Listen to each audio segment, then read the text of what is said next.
ำไหลลงเลยโอ้ยดินถล่มหมดเลย দক্ষিণ এশিয়ার অন্যতম জনপ্রিয় পর্যটন শহর ব্যাংকক, যেখানে 24 সেপ্টেম্বর সকালে শহরের ব্যস্ত সড়কের ঠিক মাঝখানে হঠাৎ করেই সৃষ্টি হয় আতঙ্ক। কারণ শহরটির সামসেন রোডের একাংশ হঠাৎ করেই ধসে পড়ে, যার ফলে সৃষ্টি হয় প্রায় 50 মিটার বা 164 ফুট গভীর এক গর্ত।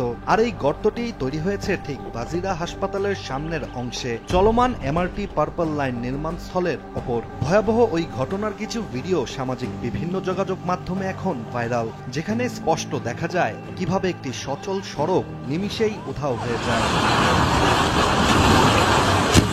দেশটির স্থানীয় গণমাধ্যম ব্যাংকক পোস্টের একটি প্রতিবেদন থেকে জানা যায়, আকস্মিক এই ঘটনায় কারো আহত হওয়ার খবর পাওয়া না গেলেও এই ঘটনায় আতঙ্ক ছড়িয়ে পড়েছে আশেপাশের অবকাঠামো ও জনজীবনে। এছাড়া গর্ত সৃষ্টি হওয়া সড়কের পাশে ওয়াজিরা হাসপাতাল থেকে তাৎক্ষণিকভাবে 3500 জনেরও বেশি রোগীকে সরিয়ে নেওয়া হয় নিরাপদ স্থানে। আর সামসেন পুলিশ স্টেশনের একটি অংশের ভিত্তি ক্ষতিগ্রস্ত হয়েছে ও দুটি বৈদ্যুতিক খুঁটি এবং একটি পুলিশ ভ্যান ধসে পড়া অংশে পড়ে গিয়েছে।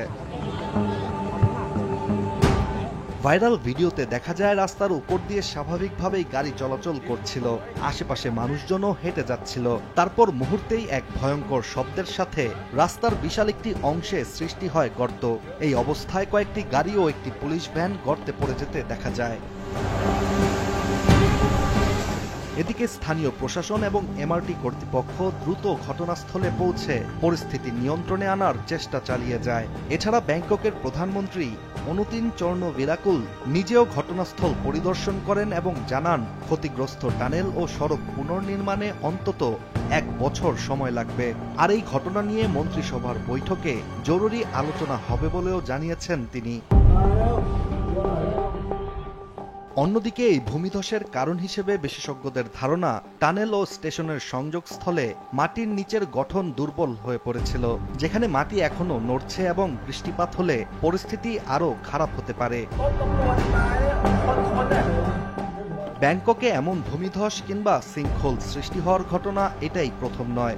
বিগত সময়ে একাধিকবার দেশটিতে এমন ঘটনা ঘটেছে, তবে এবারের ঘটনাটিকে বিরল ধরা হচ্ছে কারণ এবার 50 মিটার গভীর এক বিশাল গর্ত সৃষ্টি হয়েছে। এছাড়া একের পর এক এ ধরনের ঘটনার পর যেন স্পষ্ট হয়ে উঠেছে শহরের নিচের জটিল প্রকল্পগুলোর প্রভাব কতটা গভীর। এখন দেখার বিষয়, আগামীতে এমন ঘটনা প্রতিরোধে কতটা দৃঢ় সিদ্ধান্ত নিতে পারে সংশ্লিষ্ট কর্তৃপক্ষ। ইশতিয়াক হোসেন, দেশ টিভি।